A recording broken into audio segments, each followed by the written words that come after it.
আজকে দেখাবো একটু ভিন্ন স্বাদের একটা রান্নার রেসিপি।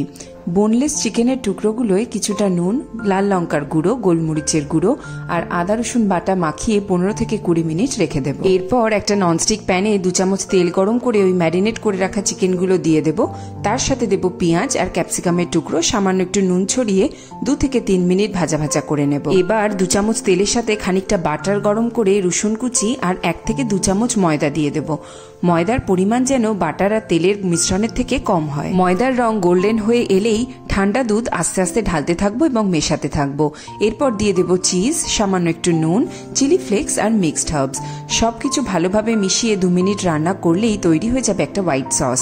এরপরে ভেজে রাখা চিকেন আর ক্যাপসিকামের টুকরোগুলো দিয়ে দেব আর ওপর থেকে কিছুটা চিলি ফ্লেক্স আর মিক্সড হার্বস দিয়ে 2 থেকে 3 মিনিট রান্না করলেই চিজি গার্লিক চিকেনটা তৈরি হয়ে যাবে। এরপর কিছুটা বাটার গরম করে তাতে 1 চামচ রসুন, রান্না করে রাখা ঠান্ডা করা ভাত, সামান্য নুন আর কাঁচা লঙ্কা কুচি দিয়ে 2 থেকে 3 মিনিট ভাজা ভাজা করে নিলেই তৈরি হয়ে যাবে বাটার গার্লিক রাইস। ব্যাস, এবার দুটো গরম গরম একসাথে পরিবেশন করে ফেলুন।